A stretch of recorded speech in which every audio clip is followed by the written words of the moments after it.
Hi hello ಎಲ್ರಿಗೂ ನಮಸ್ಕಾರ. ಇವತ್ತಿನ ಒಂದು ಸಂವಾದ ರೈತರ ಬಗ್ಗೆ.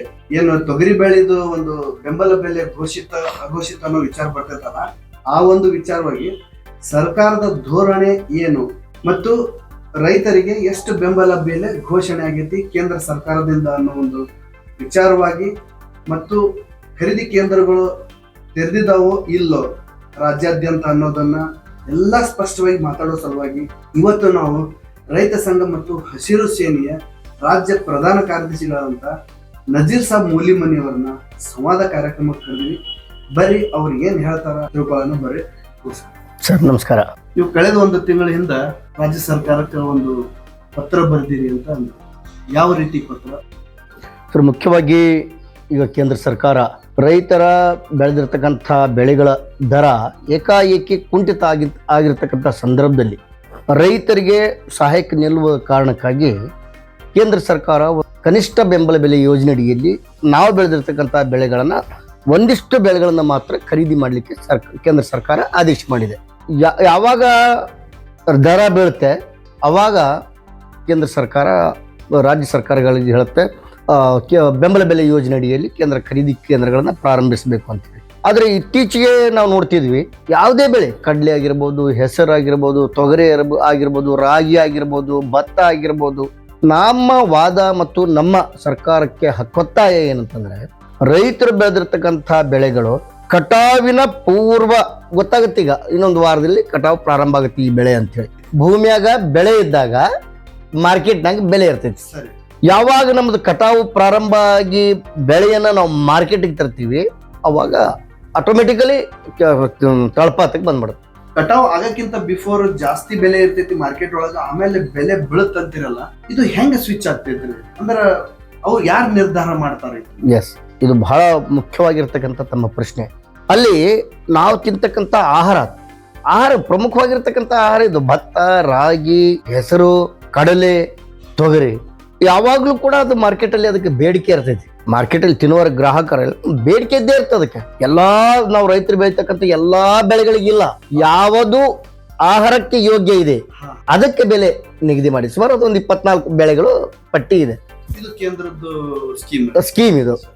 ಈಗ ಇದೇ ಸ್ಕೀಮ್ ಅನ್ನ ಕಾನೂನೇ ಮಾಡ್ಬೇಕು, ಇದನ್ನ ಕಡ್ಡಾಯವಾಗಿ ಕಾನೂನು ರೂಪದಲ್ಲಿ ಜಾರಿ ತರಬೇಕು ಅಂತ ಹೇಳಿ ನಮ್ಮ ರೈತರು ಈಗಾಗಲೇ 2 ವರ್ಷಗಳ ಹಿಂದೆ ಸತತವಾಗಿ 14 ತಿಂಗಳ ಕಾಲ ಹೋರಾಟ ಮಾಡಿದರು. ಯಾವಾಗ ನರೇಂದ್ರ ಮೋದಿ ಅವರ ಸರ್ಕಾರ ಒಂದು 3 ಕಾನೂನುಗಳನ್ನ ತಿದ್ದುಪಡಿ ಮಾಡಲಿಕ್ಕೆ ಹೊಂಟಿತ್ತು, ಜಾರಿ ಮಾಡಲಿಕ್ಕೆ ಹೊಂಟಿತ್ತು, ಅದನ್ನ ವಿರೋಧಿಸಿ ಗಡಿಯಲ್ಲಿ ದೆಹಲಿ ಭಾಗದಲ್ಲಿ, ಹರಿಯಾಣದಲ್ಲಿ ಶಂಭು ಗಡಿ ಏನಿದೆ ಆ ಗಡಿಯಲ್ಲಿ ಸತತವಾಗಿ 14 ತಿಂಗಳ ಕಾಲ ನಮ್ಮ ರೈತರು ಹೋರಾಟ ಮಾಡಿದರು. ಹೋರಾಟ ಮಾಡಿ ಸುಮಾರು 750ಕ್ಕಿಂತ ಹೆಚ್ಚು ರೈತರು ಅಲ್ಲಿ ಹುತಾತ್ಮರಾದರು ಆ ಹೋರಾಟದಲ್ಲಿ. ಅವಾಗ ಕೇಂದ್ರ ಸರ್ಕಾರ ರೈತರ ಜೊತೆಗೆ ಮಾತುಕತೆಗೆ ಬಂತು. ಆ ಸಂದರ್ಭದಲ್ಲಿ ನಮ್ಮ ರೈತ ಮುಖಂಡರು ಏನ್ ಮಾಡಿದ್ರು, ಕಡ್ಡಾಯವಾಗಿ ಕಾನೂನು ಮಾಡಬೇಕು, ಕನಿಷ್ಠ ಬೆಂಬಲ ಬೆಲೆ ಏನಿದೆಯಲ್ಲ ನೀವು ಯಾವಾಗ ಬೇಕು ಅವಾಗೆಲ್ಲ ಅದಕ್ಕೆ ಆಗಿರ್ತಕ್ಕಂಥ ಒಂದು ಕಾನೂನೇ ರೂಪಿಸಬೇಕು ಅಂತಕ್ಕಂಥ ಒಂದು ಹಕ್ಕೊತ್ತಾಯದ ಮೇಲೆ ಮತ್ತು ಕೇಂದ್ರ ಸರ್ಕಾರ ಲಿಖಿತವಾಗಿ ಕೊಟ್ಟಿತ್ತು. ಆಯ್ತು, ನಿಮ್ಮ ಹೋರಾಟವನ್ನ ವಾಪಸ್ ಪಡೀರಿ, ಆಮೇಲೆ ಏನು ಜಾರಿ ತರಲಿಕ್ಕೆ 3 ಕಾನೂನುಗಳು ಇದಾಗಿತ್ತು ಅದನ್ನು ವಾಪಸ್ ಪಡ್ಕೊಂತು ಕೇಂದ್ರ ಸರ್ಕಾರ. ಮತ್ತು ಅದರ ಜೊತೆಗೆ ನಾವು ನಮ್ಗೆ 1 ವರ್ಷದ ಅವಧಿ ಒಳಗೆ ನಾವು ಅದನ್ನು ಲಿಖಿತವಾಗಿ ನಿಮ್ಗೆ ಬರೆದು ಕೊಡ್ತೀವಿ, ನಾವು ಕಾನೂನೇ ಜಾರಿಗೆ ತರ್ತೀವಿ ಅಂತೇಳಿ. ಆದರೆ ಇಲ್ಲಿ 2 ವರ್ಷಗಳ ಕಳೆದು ಹೋದವು, ಇಲ್ಲಿಯವರೆಗೆ ಕೇಂದ್ರ ಸರ್ಕಾರ ಅದನ್ನು ಜಾರಿ ತಂದಿಲ್ಲ. ಇವತ್ತು ಜಗತ್ ಸಿಂಗ್ ದಲೈವಾಲಾ ಅಂತೇಳಿ ಒಬ್ಬ ಹಿರಿಯರು ಸುಮಾರು 38 ದಿನಗಳಾಯ್ತು ಇವತ್ತಿಗೆ ಉಪವಾಸ ಸತ್ಯಾಗ್ರಹ ಮಾಡ್ತಾ ಇದ್ದಾರೆ. ಅವ್ರು ಹೇಳ್ತಾ ಇದ್ದಾರೆ, ಈ ಕಾನೂನನ್ನ ಜಾರಿಗೆ ತರಲೇಬೇಕು, ಇಲ್ಲಾಂದ್ರೆ ನನ್ನ ದೇಹ ತ್ಯಾಗಕ್ಕೂ ಸಿದ್ಧ ಅಂತೇಳಿ ಇವತ್ತು ಜೀವನ ಮರಣದ ಹೋರಾಟದಲ್ಲಿ ಇದ್ದಾರೆ. ಅಲ್ಲಿ ಹರಿಯಾಣದ ಬಾರ್ಡರ್ ಅಲ್ಲಿ ಹೋರಾಟ ನಡೆದಿದೆ.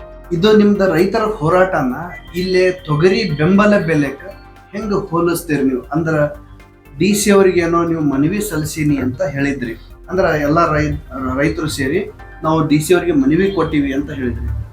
ಯಾವ ಪ್ರಕಾರ ಮನವಿ? ಆ ಮನವಿದು ಮುಂದಿನ ನಡೆ ಏನು? ಮತ್ತು ಈಗೇನು ಸರ್ಕಾರ ಬೆಂಬಲ ಬೆಲೆ ಘೋಷಣೆ ಮಾಡಿದ್ರೆ ಕೇಂದ್ರ ತೆರೆದಿದೆಯಾ? ರೈತರ ಒಂದು ತೊಗರಿನ ತಗೊಳ್ಳೋದಕ್ಕ ಖರೀದಿ ಕೇಂದ್ರ ತೆಗೆದಿದೆಯಾ? ಸುಮಾರು ಈ ಜಿಲ್ಲೆಯಲ್ಲಿ, ಕೊಪ್ಪಳ ಜಿಲ್ಲೆಯಲ್ಲಿ ಅತಿ ಹೆಚ್ಚು ಮೆಕ್ಕೆಜೋಳವನ್ನು ಕೂಡ ನಾವು ಬೆಳಿತೀವಿ. ಆ ಸಂದರ್ಭದಲ್ಲಿ ಪ್ರಾರಂಭಿಕ ಹಂತದಲ್ಲಿ 3,000 ರೂಪಾಯಿ ಪರ್ ಕ್ವಿಂಟಲ್ ಮೆಕ್ಕೆಜೋಳ ಮಾರಾಟ ಆಯ್ತು. ಆವಾಗ ಪ್ರಾರಂಭ ಆಯ್ತು ಮಾರ್ಕೆಟಿಗೆ, ಅವಾಗ 2,300 ರೂಪಾಯಿಗೆ ರೇಟ್ ಬಂದ್ಬಿಡ್ತು. ಕಡಿಮೆ ಮಾಡಿಬಿಟ್ರು. 7,000 ಕಡಿಮೆ ಆಗಿಬಿಟ್ಟು 700 ರೂಪಾಯಿ ಪರ್ ಕ್ವಿಂಟಲ್ ಕಡಿಮೆ ಆಗಿಬಿಡ್ತು. ಅವಾಗ ನಾವು ರೈತ ಮುಖಂಡರೆಲ್ಲರೂ ಹೋಗಿ ಮಾನ್ಯ ಜಿಲ್ಲಾಧಿಕಾರಿಗಳಿಗೆ ಭೇಟಿಯಾಗ್ತೀವಿ. ವಿಶೇಷವಾಗಿ ಕೊಪ್ಪಳ ಜಿಲ್ಲೆಯಲ್ಲಿ ಬೆಳೀತಕ್ಕಂಥ ಮೆಕ್ಕೆಜೋಳ ಬಹಳ ಒಳ್ಳೆ ಉತ್ಕೃಷ್ಟ ಗುಣಮಟ್ಟದಂತೆ. ಹೀಗಾಗಿ ನಮ್ಮ ಜಿಲ್ಲೆಯಲ್ಲಿ 8 MNC ಕಂಪನಿಗಳು ಬಂದಿದ್ದಾವೆ ಖರೀದಿ ಮಾಡ್ಲಿಕ್ಕೆ. ಮೆಕ್ಕೆಜೋಳವನ್ನೇ ಖರೀದಿ ಮಾಡ್ಲಿಕ್ಕೆ 8 MNC ಕಂಪನಿಗಳು ಖರೀದಿ ಮಾಡಿ ಖಾಸಗಿ ಗೋಡನ್ಗಳಲ್ಲಿ ಇವತ್ತು ಶೇಖರಣೆ ಮಾಡಿ ಇಟ್ಟಿದ್ದಾರೆ. ನಾವು ಆ ಸಂದರ್ಭದಲ್ಲಿ ಮಾನ್ಯ ಜಿಲ್ಲಾಧಿಕಾರಿಗಳಿಗೆ ಹೋಗಿ ಲಿಖಿತವಾಗಿ ಒಂದು ಮನವಿ ಪತ್ರವನ್ನು ಕೊಟ್ಟಿವಿ ರೈತ ಮುಖಂಡರು. ಅದರಲ್ಲಿ ಸ್ಪಷ್ಟವಾಗಿ ಹೇಳಿದ್ವಿ, ಸರ್ ಈಗ 3,000 ರೂಪಾಯಿ ಪರ್ ಕ್ವಿಂಟಲ್ ಮಾರಾಟ ಆಗ್ತಕ್ಕಂಥ ಮೆಕ್ಕೆಜೋಳ ದಲಾಲರ ಮತ್ತು ಖರೀದಿದಾರರ ಷಡ್ಯಂತ್ರದಿದ್ದಂಗೆ, ಇದ್ರಾಗ ಏನೋ ಷಡ್ಯಂತ್ರ ಅಡಗಿದೆ. ಇದ್ರದ್ದು ಬೇಡಿಕೆ ಮೇಲ್ಮಟ್ಟದಲ್ಲಿ ಇದ್ರೂ ಕೂಡ ಇವರು ಇದು ನಮ್ಮ ಆವಕ ನೋಡ್ತಕ್ಕಂಥದ್ದು ಇಳುವರಿ ಏನೇನೋ ಮಾರ್ಕೆಟಿಗೆ ಬರ್ತಕ್ಕಂಥ ಈ ಸಂದರ್ಭದಲ್ಲಿ ಅವರು ಅದನ್ನು ಲೆಕ್ಕಾಚಾರ ಹಾಕಿ ಇವತ್ತು ಉದ್ದೇಶಪೂರ್ವಕವಾಗಿ ಅದ್ರ ದುರುದ್ದೇಶ ಇದೆ, ರೇಟ್ ಡೌನ್ ಮಾಡ್ಯಾರ. ಇದನ್ನ ನೀವು ಸರಿ ಮಾಡಬೇಕು ಅಂತಕ್ಕಂಥದ್ದು ಜೊತೆಗೆ ಈಗ ಅದನ್ನ 19/11/2024 ಅವತ್ತು ನಾವು ನವೆಂಬರ್ ತಿಂಗಳಲ್ಲಿ ಅದನ್ನ ಮಾನ್ಯ ಜಿಲ್ಲಾಧಿಕಾರಿಗಳಿಗೆ ಮೌಖಿಕವಾಗಿ ಭೇಟಿಯಾಗಿ ಲಿಖಿತವಾಗಿ ಕೊಟ್ಟು ಅದನ್ನ ಎಕ್ಸ್ಪ್ಲೇನ್ ಮಾಡಿ ಎಲ್ಲ ಕ್ಲಿಯರ್ ಆಗಿ ಹೇಳಿದ್ವಿ ಕೂಡ ಹಿಂಗಿದೆ ಅಂತ. ಅದಾದ್ಮೇಲೆ ಅದರ ಜೊತೆಗೆ ನಾವು ಸರ್ ಈಗ ತೊಗರಿ ಪ್ರಾರಂಭ ಆಗುತ್ತಾ, ತೊಗರಿ ದರ ಮಾರ್ಕೆಟ್ ಅಲ್ಲಿ 10,500 ರೂಪಾಯಿ 11,000 ರೂಪಾಯಿ ಮಾರಾಟ ಆಗ್ತಾ ಇದೆ. ಈಗ ಇದೇ ರೀತಿ ನಮ್ಮ ಭಾಗದ ವಿಶೇಷವಾಗಿ ನಮ್ಮ ಜಿಲ್ಲೆಯಲ್ಲಿ ತೊಗರಿಯ ಕ್ಷೇತ್ರವು ಕೂಡ ಹೆಚ್ಚಾಗಿದೆ. ಗ್ಯಾರಂಟಿ ಸಲ ಉತ್ತಮವಾಗಿ ನಾವು ಬೆಳೆದಿದ್ವಿ ಕೂಡ, ಮತ್ತೆ ಇದೇ ಷಡ್ಯಂತ್ರ ತೊಗರಿಗೂ ಮಾಡ್ತಾರೆ. ಅದಕ್ಕೆ ತಾವು ಮುಂಚಿತವಾಗಿ ತಾವು ಜಾಗೃತವಾಗಿರಬೇಕು, ನಮ್ಮ ರೈತರಿಗೆ ಉತ್ತಮ ದರ ಕೊಡಿಸ್ಬೇಕು ಅಂತಕ್ಕಂಥ ಒಂದು ಮನವಿಯನ್ನು ಕೊಟ್ಟಿದ್ವಿ, ಲಿಖಿತವಾಗಿ ಕೊಟ್ಟು ಬಂದ್ವಿ. ಅದಾದ್ಮೇಲೆ ಮಾನ್ಯ ಜಿಲ್ಲಾಧಿಕಾರಿಗಳು 22ನೇ ತಾರೀಕು ನವೆಂಬರ್ 2024 ಸುಮಾರು ಒಂದು 2-3 ದಿನಗಳಲ್ಲೇ ಒಂದು TFC ಏನು ಕಮಿಟಿ ಇದೆ, ಟಾಸ್ಕ್ ಫೋರ್ಸ್ ಕಮಿಟಿ, ಆ ಕಮಿಟಿಯ ಸಭೆನೂ ಮಾಡಿದ್ರು. ಸರ್ಕಾರಕ್ಕೆ ಅದರ ಬಗ್ಗೆ ನಮ್ಮ ಪ್ರಸ್ತಾವನೆಯನ್ನು ಕೂಡ ಸಲ್ಲಿಸಿದ್ದಾರೆ. ಆ ಪತ್ರ ಇದೆ. ಅದು ಆದಮೇಲೆ ಈಗ ತಮಗೆ ಗೊತ್ತಿದೆ 10,500 ಇದ್ದದ್ದು 10,000, 9,000, 8,000 ಬಂದು ಇವತ್ತು ಮಾರ್ಕೆಟಲ್ಲಿ ಇದೇ ಕುಷ್ಟಗಿ ಮಾರ್ಕೆಟಲ್ಲಿ ಇವತ್ತಿನ ದಿನ 6,000ದಿಂದ 7,000ದವರೆಗೆ ಉತ್ತಮವಾಗಿತ್ತಪ್ಪ ಅಂತಂದ್ರೆ ಅದಕ್ಕೆ 7,500 ಅಂತಕ್ಕಂಥದ್ದು. ಇವತ್ತು ನಾವು ರಾಜ್ಯಾದ್ಯಂತ ಬೇರೆ ಬೇರೆ ಕಡೆ ನೋಡ್ತಾ ಇದ್ದೀವಿ.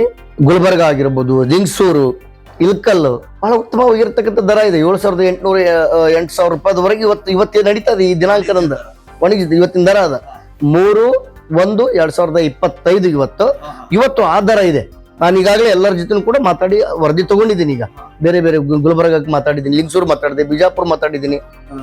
ಜಿಲ್ಲಾಧಿಕಾರಿಗಳ ಟಾಸ್ಕ್ ಫೋರ್ಸ್ ಅಂದ್ರಲ್ಲ, ನೋಡ್ರಿ ಮಾನ್ಯ ಜಿಲ್ಲಾಧಿಕಾರಿಗಳಿಗೆ ಅದೇನು ಪವರ್ ಇಲ್ಲ ಅವರೇ ಖರೀದಿ ಮಾಡ್ಕೊಳ್ಳಕ್ಕೆ ಅಥವಾ ಅವರೇ ಆದೇಶ ಮಾಡ್ಲಿಕ್ಕೆ ಇಲ್ಲಪ್ಪ. ಅವರು ಸರ್ಕಾರಕ್ಕೆ ಏನಾದ್ರು ಈ ತರ ರೈತರು ಮನವಿ ಸಲ್ಲಿಸ್ಯಾರಂತೆ ಅದನ್ನು ಮುಂದೆ ಕಳಿಸಿದ್ರು. 22 ನವೆಂಬರ್ 2024 ನಾವು ಕೊಟ್ಟ ಅರ್ಜಿ ಕೊಟ್ಟ ವಿತಿನ್ 2-3 ಡೇಸ್ ಅಲ್ಲಿ ಒಂದು ಟಾಸ್ಕ್ ಫೋರ್ಸಸ್ ಏನು ಕಮಿಟಿ ಸಭೆ ಇದೆ, ಅದನ್ನು ಮಾಡಿದ್ರು. ಅವರು ಮಾಡಿ ಅಲ್ಲಿಂದ ಸರ್ಕಾರಕ್ಕೆ ಪ್ರಸ್ತಾವನೆ ಸಲ್ಲಿಸಿದ್ರು. ಈ ರೀತಿ ಅದರ ನಮ್ಗೆ ಏರಿಯಾ ತೋರಿಸಿದ್ದಾರೆ. ನಮ್ಮ ಜಿಲ್ಲೆಯಲ್ಲಿ ಒಟ್ಟಾರೆ ಎಷ್ಟು ಎಕರೆ ತೊಗರಿ ಬೆಳೆದಿದ್ದಾರೆ, ಅದು ಇಳುವರಿ ಅಂದಾಜು ಎಷ್ಟು ಬರ್ಬೋದು, ಮಾರುಕಟ್ಟೆಯಲ್ಲಿ ಇವತ್ತಿನ ದರ ಹಿಂಗಿದೆ, ಮತ್ತೆ ಮುಂದೆ ಬಂದು ಕಡಿಮೆ ಆಗ್ತಕ್ಕಂಥ ಸ್ಥಿತಿ ಇರೋದ್ರಿಂದ ನಾವು ಖರೀದಿ ಮಾಡಬೇಕು ಅನ್ನತಕ್ಕಂಥ ಪ್ರಸ್ತಾವನೆ ಕೂಡ ಸರ್ಕಾರ ಕಳಿಸಿದ್ದಾರೆ. ಸರಿ, ಸುಮಾರು 1 ತಿಂಗಳಿಂದ ಮಾತಾಡಬೇಕು. ಹೌದು ಹೌದು ಹೌದು. ಬೆಂಬಲ ಬೆಲೆ ಘೋಷಣೆ ಆಗಿತ್ತಾ ಮತ್ತು ಖರೀದಿ ಕೇಂದ್ರಗಳು ಏನಾದರೂ ಸರ್ಕಾರ ತೆರೆದಿದೆಯಾ? ಈಗ ಕರೆಕ್ಟ್ ಇವತ್ತಿನ ಲೆಕ್ಕ ಹಾಕಿದ್ರೆ ಕರೆಕ್ಟ್ 1.5 ತಿಂಗಳ ನಾವು ಅರ್ಜಿ ಕೊಟ್ಟು ಇವತ್ತಿಗೆ 1.5 ತಿಂಗಳ ಸರ್ಕಾರ ನಾವು ಕೊಟ್ಟ ಅರ್ಜಿಯ ನಂತರ 1.5 ತಿಂಗಳ ನಂತರ ಸರ್ಕಾರ ನಿನ್ನೆ ಆದೇಶ ಮಾಡಿದೆ. ತೊಗರಿ ಖರೀದಿ ಕೇಂದ್ರವನ್ನು 7,550 ರೂಪಾಯಿ ಪರ್ ಕ್ವಿಂಟಲ್, ಒಬ್ಬ ರೈತನಿಗೆ 1 ಎಕರೆಗೆ 4 ಕ್ವಿಂಟಲ್ನಂತೆ 40 ಕ್ವಿಂಟಲ್ ಗರಿಷ್ಠ 40 ಕ್ವಿಂಟಲ್ ವರೆಗೆ ನಾವು ಖರೀದಿ ಮಾಡ್ತೀವಿ ಅಂತಕ್ಕಂಥ ಆದೇಶ ಇವತ್ತಾಗಿದೆ, ಬಂದಿದೆ. ಆದೇಶ ಪತ್ರ ಎಲ್ಲ ನಮ್ಗೆ ತಲುಪಿದೆ. ಈಗ ಆದರೆ ಇನ್ನೂ ಖರೀದಿ ಕೇಂದ್ರ ಪ್ರಾರಂಭ ಆಗಿಲ್ಲ. ಈಗ ಅವರು ಸಭೆ ಮಾಡಬೇಕು. ಅದಕ್ಕೆ ಈಗಾಗಲೇ ನ್ಯಾಫೆಡ್ದವ್ರಿಗೆ ಏಜೆನ್ಸಿ ಆಗಿದೆ ಅಂತಕ್ಕಂಥ ಮಾಹಿತಿ ನಮಗಿದೆ, ಇನ್ನೂ ಆಗಿಲ್ಲ. ನನ್ನ ವೈಯಕ್ತಿಕ ಅಭಿಪ್ರಾಯದಲ್ಲಿ ಆದೇಶವೇ ಆಗಿದೆ, ಒಂದು 2 ದಿನಗಳಲ್ಲಿ ಆಗಬಹುದು ಅಂತಕ್ಕಂಥದ್ದು ನನ್ನ ಅಭಿಪ್ರಾಯ. ರೈತ ಈ ಬೆಂಬಲ ಬೆಲೆನ ತನ್ನ ಅನುಕೂಲಕ್ಕೆ ಬಳಸ್ಬೇಕಂತಂದ್ರೆ ಏನಾದ್ರೂ ಮಾನ್ಯತೆ ಪಡಿಬೇಕಾಗಿದೆ, ರೈತರು ಏನ್ ಮಾಡ್ಬೇಕು? ಈಗ ರೈತರ ಬೆಂಬಲ ಬೆಲೆಗೆ ಖರೀದಿಗೆ ತಮ್ಮ ತೊಗರಿಯನ್ನು ಕೊಡ್ಬೇಕನ್ನೋದಾದ್ರೆ ಅವರು ಮೊದಲು ಈಗ ಆನ್ಲೈನಲ್ಲಿ ನೋಂದಣಿ ಮಾಡ್ಕೋಬೇಕು. ಅವರು ನಮ್ಮ ಆಧಾರ್ ಕಾರ್ಡ್, ಪಹಣಿ, ಬ್ಯಾಂಕ್ ಪಾಸ್ಬುಕ್ ಪ್ರತಿಯೊಬ್ಬ ರೈತ ತಾನು ಬೆಳೆದಿರೋ ಒಟ್ಟು ಸಂಖ್ಯೆ ಎಷ್ಟು ತಾನು ಕೊಡ್ಲಿಕ್ಕೆ ತಯಾರಿದಾನ ಅಲ್ಲಿ ಅಂತೇಳಿ ಎಕರೆಗೆ 40 ಒಟ್ಟಾರೆ 4 ಕ್ವಿಂಟಲ್ 40 ಕ್ವಿಂಟಲ್ವರೆಗೆ ಒಬ್ಬ ರೈತನ ಪಾಣಿಯ ಆಧಾರದ ಮೇಲೆ ಎಕರೆಗೆ 4 ಕ್ವಿಂಟಲ್ ಅಂತ ಇದೆ. ಉದಾಹರಣೆಗೆ ಇವತ್ತು ನಂದು 1 ಎಕರೆ ಪಾಣಿ ಐತೆ ಅಂದ್ರೆ ನನ್ನ ಗರಿಷ್ಠ ನನಗೆ 4 ಕ್ವಿಂಟಲ್ ಅಷ್ಟೇ. 1 ಎಕರೆ ಇದ್ರೂ ರೈತ ಬೆಂಬಲ ಬೆಲೆಗೆ ನೋಂದಣಿ ನೋಡ್ಕೋಬಹುದು. ಕಡ್ಡಾಯವಾಗಿ ರೈತರ ಚಾಲ್ತಿ ಪಾಣಿ, ಆಧಾರ್ ಕಾರ್ಡ್, ಬ್ಯಾಂಕ್ ಪಾಸ್ಬುಕ್ ಇಷ್ಟಾದ್ರೆ ಸಾಕು. ಇದನ್ನ ಖರೀದಿ ಕೇಂದ್ರಗಳು ಎಲ್ಲಿ ಪ್ರಾರಂಭ ಮಾಡ್ತಾರೆ ಅಲ್ಲಿ ಹೋಗಿ ಆ ಸೊಸೈಟಿಗಳಲ್ಲಿ ಈಗಾಗಲೇ ಸಹಕಾರ ಮಹಾಮಂಡಳಿ ಕೊಟ್ಟಿದ್ದಾರೆ, ಅಂದ್ರೆ ಸೊಸೈಟಿಗಳಲ್ಲಿ ಖರೀದಿ ಆಗ್ತಿದೆ. ಅದು ಈಗಾಗಲೇ ನನಗೆ ಬಂದಿರತಕ್ಕಂಥ ಮಾಹಿತಿ ಪ್ರಕಾರ ಕುಷ್ಟಗಿ, ಹನುಮಸಾಗರ, ತಾವರಗೆರೆಯಲ್ಲಿ ಈ ಕುಷ್ಟಗಿ ತಾಲೂಕಲ್ಲಿ ಕೇಂದ್ರಗಳನ್ನು ಮಾಡ್ತಾರೆ ಅಂತಕ್ಕಂಥ ಮಾಹಿತಿ ನನಗೆ ಸಿಕ್ಕಿದೆ. ಜಿಲ್ಲೆಯ ರೈತರು ಉದಾಹರಣೆಗೆ ಯಲಬುರ್ಗಾ ತಾಲೂಕು ಮಾಟಲ್ದಿನ್ನಿ, ಹಿರೇಮಂಗಲಕುಂಟ, ತಾಳಕೇರಿ ಇವೆಲ್ಲ ನಮಗೆ ಸಮೀಪ ಆಗ್ತವೆ. ಆ ರೈತರು ಬಂದು ಮಾರ್ಬೋದು ಈ ಸೊಸೈಟಿ ಕೊಡ್ಬೋದು. ಒಂದು ಒಟ್ಟಾರೆ ಇಲ್ಲಿ ಮತ್ತೊಂದು ಅದರಲ್ಲಿ ಬಹಳ ವಿಶಿಷ್ಟವಾಗಿರ್ತಕ್ಕಂಥದ್ದು ಏನಿದೆ ಅಂತಂದ್ರೆ ಸರ್ಕಾರ ಆ ನಡವಳಿಯಲ್ಲಿ ಬಹಳ ಸ್ಪಷ್ಟವಾಗಿ ಹೇಳಿದೆ, ದಲಾಲರ ಮಾಲು ಬರದಂತೆ ಕ್ರಮ ವಹಿಸಬೇಕು. ರೈತರ ಹೆಸರಿನಲ್ಲಿ ದಲಾಲರು ತಂದು ಲಾಭ ಮಾಡ್ಕೊಳ್ತಕ್ಕಂಥದ್ದು ಇರ್ತೈತೆ, ಅದು ಆಗಬಾರದು ಅಂತಕ್ಕಂಥ ಒಂದು ಅದರಲ್ಲಿ ಕಡ್ಡಾಯವಾಗಿ ನಿಯಮ ಇದೆ ಒಂದು. ಆದರೆ ಇವತ್ತು ಸರ್ಕಾರ 7,550 ರೂಪಾಯಿ ಪರ್ ಕ್ವಿಂಟಲ್ ಬೆಂಬಲ ಬೆಲೆ, ಕನಿಷ್ಠ ಬೆಂಬಲ ಬೆಲೆ ನಾವು ನೋಂದಣಿ ಮಾಡ್ಕೋಬೇಕು. ಅದಾದ ಮೇಲೆ ನಮ್ಮ ಖರೀದಿ ಕೊಡಬೇಕು, ಅಲ್ಲಿ FAQ ಗುಣಮಟ್ಟದ್ದು ಕೊಡಬೇಕು. ಅದಾದ ನಂತರ ಇಲ್ಲೇನಪ್ಪ ಅಂದ್ರೆ ಹಮಾಲಿ ದಲಾಲಿ ಅದಷ್ಟು ಇರೋದಿಲ್ಲ. ಸ್ವಚ್ಛವಾಗಿ ನಮ್ಮ ಆ ಕ್ವಾಲಿಟಿಯ ನಮ್ಮ ಕಾಳುಗಳನ್ನು ಕೊಡೋದು, ತೂಕ ಮಾಡ್ಕೊಳ್ತಾರೆ. ನಮ್ಮದು ವಿತಿನ್ ಪೀರಿಯಡ್ ಅಲ್ಲಿ ನಮಗೆ ಹಣ ಬರುತ್ತೆ. ಆದ್ರೂ ಅದು ತಡ ಆಗುತ್ತೆ, 15 ದಿವಸ, 1 ತಿಂಗಳನ್ನು ಶ್ರಮ ಹಿಡಿಯುತ್ತೆ. ಆದ್ರೆ ಇವತ್ತು ಮಾರ್ಕೆಟ್ ಅಲ್ಲಿ ಇರೋ ದರ ನೋಡಿದರೆ ಇವತ್ತು ಸುಮಾರು 7,800 8,000 ರೂಪಾಯಿವರೆಗೆ ಇದೆ. ಹೀಗಾಗಿ ಇದು ಖರೀದಿ ನಮ್ಮ ರೈತರು ಹೋಗಲ್ಲ ಅಲ್ಲಿಗೆ, ಅವಾಗಿಂದ ಅವಾಗ ಬಂದ್ಬಿಡ್ತೈತೆ ದುಡ್ಡು ಅಂದಾಗ ನಮ್ಮ ರೈತರು ಬರಲ್ಲ. ಅಂದ್ರೆ ರೈತನು ಇಲ್ಲೇ ಸುಧಾರಿಸ್ಕೋಬೇಕು ಅಂತ ನಿಮ್ಮ ನಿಲುವು ಏನಾದ್ರು ಐತಾ? ಅಂದ್ರೆ ದಲ್ಲಾಳು ಅಂತ ಬಂದಾಗ ಅವರು ದಲ್ಲಾಳಿ ಅಂತ ಆಗ್ತಾರೆ. ದಲ್ಲಾಳಿ ಮೇಲೆ ರೈತ ಡಿಪೆಂಡ್ ಆಗೋ ಸಾಧ್ಯತೆ ಇಲ್ಲಿ ಸಾಕಷ್ಟು ಇರ್ತೈತಿ. ರೈತ ತನ್ನ ಒಂದು ಡಿಪೆಂಡೆನ್ಸಿನ ಅಂದ್ರ ಯಾವ ದಲ್ಲಾಳಿ ಮೇಲೆ ಆತ ಇದು ಆಗಿರ್ತಾನಲ್ಲ, ಅವಲಂಬನೆ ಆಗಿರ್ತಾನಲ್ಲ, ಅಲ್ಲಿಂದ ರೈತ ಹೊರಗೆ ಬರಕ್ ಯಾವ್ದಾದ್ರು ಅವಕಾಶ ಐತಾ ನಿಮ್ಮ ಪ್ರಕಾರ? ಇತ್ತಂದ್ರೆ ಏನೇನ್ ಇರ್ಬೋದು? ನೀವು ರೈತರಿಗೆ ಇದರದ ಒಂದು ಕೆಲವೊಂದಿಷ್ಟು ವಿಷಯಗಳನ್ನು ನೀವು ತಿಳಿಸಬಹುದಾ? ಬಹಳ ಒಳ್ಳೇದು. ವರ್ತಕರ ಮತ್ತು ರೈತರ ಮಧ್ಯದಲ್ಲಿ ಅದು ಒಂದು ಬಾಂಧವ್ಯ ಇದೆ. ಆದರೆ ನಾವೇನ್ ಹೇಳ್ತೀವಿ, ಈ ಬಾಂಧವ್ಯವನ್ನ ವರ್ತಕರು ದುರುಪಯೋಗ ಪಡಿಸ್ಕೋಬಾರ್ದು. ವರ್ತಕರು ಏನು ದುರುಪಯೋಗ ಪಡಿಸ್ಕೊಳ್ತಾರೆ, ಅವ್ರಿಗೆ ಅಡ್ವಾನ್ಸ್ ಆಗಿ ಅವ್ರ ಮದುವೆನೋ ಖರ್ಚಿಗೆ ಬೇರೆ ಬೇರೆ ಇನ್ನಿತರಿಗಾಗಿ ಒಂದಿಷ್ಟು ಸಾಲನೋ ಕೊಟ್ಟಿರ್ತಾರೆ. ಆ ಸಾಲದ ಬಡ್ಡಿನೂ ಮುರಿತಾರೆ, ಸಾಲ ಮುರ್ಕೊಳ್ತಾರೆ, ಸಾಲದ ಜೊತೆಗೆ ಅದ್ರ ತಮ್ಮ ಬಡ್ಡಿನೂ ಮುರ್ಕೊಳ್ತಾರೆ. ಎಷ್ಟೋ ಪ್ರಕರಣಗಳಲ್ಲಿ ನಾವು ನೋಡೀವಿ, ವರ್ತಕರು ಬಹಳಷ್ಟು ಲೆಕ್ಕಪತ್ರದಲ್ಲಿ ಮೋಸ ಮಾಡ್ತಾರೆ ನಮ್ಮ ರೈತರಿಗೆ. ಯಾಕಂದ್ರೆ ಇವ್ರಿಗೆ ಜ್ಞಾನ ಇರೋದಿಲ್ಲ. ಆದ್ರೆ ಇತ್ತೀಚೆಗೆ ಕಡಿಮೆ ಆಗಿದೆ, ವಿದ್ಯಾವಂತ ರೈತರದಾರ, ಬುದ್ಧಿವಂತರದಾರ, ಅವೇರ್ನೆಸ್ ಆಗಿದೆ.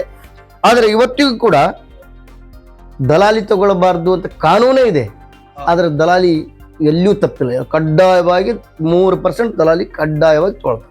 ನಾನು ಈ ಮುಖಾಂತರ ಹೇಳಲಿಕ್ಕೆ ಬಯಸ್ತೀನಿ ನಮ್ಮ ರೈತರಿಗೆ, ಯಾರೂ ಕೂಡ ದಲಾಲಿ ಕೊಡಬಾರ್ದು. ವಾಹಿನಿ ಮುಖಾಂತರ ನಾನು ಈ ರಾಜ್ಯದ ರೈತರಿಗೆ ಹೇಳಲಿಕ್ಕೆ ಬಯಸ್ತೇನೆ, ಎಲ್ಲಿಯೂ ಕಾನೂನೇ ಇಲ್ಲ. ರೈತರ ಮಾಲಿನ ಮೇಲೆ ಎಲ್ಲಿಯೂ ಕೂಡ ದಲಾಲಿ ತೆಗೆಯುವಂಗಿಲ್ಲ. ನೀವು ಕೊಡಬಾರ್ದು ಅದನ್ನು ದಲಾಲಿ. ಅದಕ್ಕೆ ನಾವು ಈಗ ಹೇಳಿದೀವಿ. ಮೊನ್ನೆ ಇಲ್ಕಲ್ಲಲ್ಲಿ ಬಹಳ ದೊಡ್ಡ ಹೋರಾಟ ಮಾಡಿ ಪ್ರತಿಯೊಂದು ದಲಾಲಿಯ ಅಂಗಡಿಗಳ ಮುಂದೆ ಒಂದು ದೊಡ್ಡ ಬ್ಯಾನರ್ಗಳನ್ನ APMC ಅವ್ರು ಮಾಡಿ ಕಡ್ಡಾಯವಾಗಿ ಆಯಾ ಅಂಗಡಿಯ ಮುಂದೆ ಹಚ್ಚಬೇಕು. ಏನೇನು ನಿಯಮಗಳದ ನಿಮ್ಮ ಅಂತೇಳಿ, ದಲಾಲಿ ತಗೋಬಾರ್ದು, ಹಮಾಲಿ ತಗೋಬಾರ್ದು, ರೈತರು ಕಾಳಕಡಿ ತಗೋಬಾರ್ದು, ತೂಕದ ಯಂತ್ರದ ಮೂಲಕವೇ ತೂಕ ಮಾಡಬೇಕು. ಆಮೇಲೆ ಏನಾದರೂ ಸಮಸ್ಯೆಗಳು ಬಂದಾಗ 4 ನಂಬರನ್ನ ನಿಮ್ಮ ಸಂಬಂಧಪಟ್ಟಂತ ಇಲಾಖೆಯ APMC ಅಧಿಕಾರಿಗಳ ನಂಬರ್ಗಳನ್ನು ಕೊಡಿಸಿ ಅಲ್ಲಿ ಅವರು ಅಂಟಿಸಬೇಕು ಮಾಡಿದ್ವಿ. ಈಗ ಮೊನ್ನೆ ಎಲ್ಲದೂ ಅಂಟಿಸಿದಾರೆ ಅವರು. ಈಗ ನಾಳೆ ಕುಷ್ಟಗಿಯವ್ರಿಗೂ ಕೂಡ ಹೇಳಿದೀವಿ, ಈಗ ಅವರು ಕೂಡ ಅದನ್ನ ಕಡ್ಡಾಯವಾಗಿ ಮಾಡಬೇಕು ಅಂತಕ್ಕಂಥದ್ದು. ಯಾಕಂದ್ರೆ ಹಮಾಲಿ, ದಲಾಲಿ ಅಥವಾ ಅಲ್ಲಿ ಕಾಳನ್ನು ತೆಗೆಯುವಾಗ ಯಾವ ಅಧಿಕಾರಿಗಳಲ್ಲಿ ಇರೋದಿಲ್ಲ. ನೀವು ಅವ್ರಿಗೆ ಮಾಹಿತಿ ಕೊಡಬೇಕು. ಅಧಿಕಾರಿಗಳು ಮಾಹಿತಿ ಕೊಡಬೇಕು, ನಿಮ್ಗೆ ಅನ್ಯಾಯ ಆಗ್ತಾ ಇದೆ ಅನ್ನೋದಾದರೆ ನೀವು ಮಾಹಿತಿ ಕೊಡ್ಬೇಕು ಅವರಿಗೆ. ಆಮೇಲೆ ಬೆಳೆ ಚೀಟಿಯೊಳಗೆ ವ್ಯವಹಾರ ಮಾಡಬಾರ್ದು. ರೈತರು ತಕ್ಕ ಪಟ್ಟಿ ತಗೊಳ್ಳೇಬೇಕು, ರಸೀದಿ ತಗೊಳ್ಳೇಬೇಕು. ನೀವು ಅದರಿಂದ ನಿಮ್ಗೆ ಏನ್ ಲಾಭ ಇದೆ ಅಂತಂದ್ರೆ, ಕೃಷಿ ಚಟುವಟಿಕೆಯಲ್ಲಿ ತೊಡಗಿಕೊಂಡಿರ್ತಕ್ಕಂಥ ಸಂದರ್ಭದಲ್ಲಿ ಏನಾದ್ರೂ ನಿಮಗೆ ದುರಂತ ಆಯ್ತಂತ ಅಂದ್ರೆ ಆ ದುರಂತ ಸಂದರ್ಭದಲ್ಲಿ ಅರ್ಜಿ ಹಾಕ್ಲಿಕ್ಕೆ ಕಡ್ಡಾಯವಾಗಿ ಆ ರಸೀದಿ ಬೇಕು, ತಕ್ಕಪಟ್ಟಿ ಬೇಕು. ಅದಕ್ಕೆ ದಯವಿಟ್ಟು ಯಾರು ಕೂಡ ಮುಲಾಜಿ ಇಲ್ಲ. ಅದಕ್ಕೆ ಸರ್ಕಾರ ದಲಾಲರ ಮೇಲೆ ಡಿಪೆಂಡ್ ಆಗಬಾರ್ದು ಅನ್ನೋದಕ್ಕೆ ಸೊಸೈಟಿಗಳಲ್ಲಿ, ಬ್ಯಾಂಕ್ಗಳಲ್ಲಿ ಬಡ್ಡಿ ರಹಿತ ಸಾಲವನ್ನು ಕೊಡ್ತಾ ಇದ್ದಾರೆ. ಆದ್ರೆ ಅದು ಕಟ್ಟುನಿಟ್ಟಿನ ಕ್ರಮ ಇನ್ನೂ ಅದು ಜಾರಿ ಆಗ್ತಾ ಇಲ್ಲ. ರೈತ ಇನ್ನೊಂದು ಸ್ವಲ್ಪ ಸ್ವಾವಲಂಬಿಯಾಗಿ ತನ್ನ ಒಂದು ಬೇಕು ಬೇಡಗಳನ್ನ ಸೀಮಿತಗೊಳಿಸಿ ಹಿಡಿತದೊಳಗೆ ತಗೊಂಡು ನಾಳೆ ಆತನು ಇನ್ನೊಬ್ಬರ ಮೇಲೆ ಅವಲಂಬಿತ ಆಗದೆ ಸ್ವಂತ ತನ್ನ ಮೇಲೆ ಕಾಲು ನಿಲ್ಲೋಕೆ ಏನಾದ್ರೂ ಕೆಲವೊಂದಿಷ್ಟು ವ್ಯವಸ್ಥೆಗಳನ್ನ ರೈತ ಮಾಡಬಹುದಿತ್ತಲ್ಲ. ಅದೇ ಕಡಿಮೆ ಆಗಬೇಕು. ದಲ್ಲಾಳರ ಮೇಲೆ ಅವಲಂಬನೆ ಆಗಬಾರ್ದು ಅನ್ನುವ ಕಾರಣಕ್ಕೆ ಸೊಸೈಟಿಗಳಲ್ಲಿ 0% ಇಂಟ್ರೆಸ್ಟ್, ಬ್ಯಾಂಕ್ಗಳಲ್ಲಿ ಕಡಿಮೆ ದರದ ಬಡ್ಡಿ ದರದಲ್ಲಿ ಸಾಲ, ಬೆಳೆ ಸಾಲ ಇದನ್ನ ಮಾಡಿರೋದು. ಅದರ ಜೊತೆಗೆ ಈಗ ಮೊನ್ನೆ ಕೇಂದ್ರ ಸರ್ಕಾರ ಮತ್ತೊಂದು ಹೊಸ ಇದು ಏನಂತಂದ್ರೆ, ಯಾವುದೇ ಅಡಮಾನ ಇಲ್ಲದೆ ರೈತರು ಅಡಮಾನ ಇಲ್ಲದ ಒತ್ತಿ ಇಡ್ಲಾರ್ದನ ಪಹಣಿನೋ ಮತ್ತೊಂದು ಇನ್ನೊಂದು ಒತ್ತಿ ಇಡ್ಲಾರ್ದನೆ 1 ಲಕ್ಷ ರೂಪಾಯಿವರೆಗೆ ಸಾಲ ಆಯ್ತು. ಅದರ ಮಿತಿ 2 ಲಕ್ಷ ಮಾಡಿದ್ದಾರೆ. ಈ ವಾಹಿನಿ ಮುಖಾಂತರ ಮತ್ತೆ ನಾನು ಹೇಳಲಿಕ್ಕೆ ಬಯಸ್ತೇನೆ, ಇವತ್ತಿನ ಕಾಲಮಾನದಲ್ಲಿ 2 ಲಕ್ಷ ದೊಡ್ಡ ಹಣ ಅಲ್ಲ. ನಮ್ಮ ಭೂಮಿ ಒಂದೊಂದು ಎಕರೆ ಇವತ್ತು ಅತಿ ಕಡಿಮೆ ಅಂದ್ರೂ ಕೂಡ 10 ಲಕ್ಷ ರೂಪಾಯಿ ಬೆಲೆ ಬಾಳ್ತಾವೆ 1 ಎಕರೆ. ಅದಕ್ಕಿಂತ ಮೇಲಿದೆ, ಕನಿಷ್ಠ ಅಂತಂದ್ರೆ 10 ಲಕ್ಷ ರೂಪಾಯಿ 1 ಎಕರೆ ಭೂಮಿಯ ಮಾಲಕರು ನಾವು.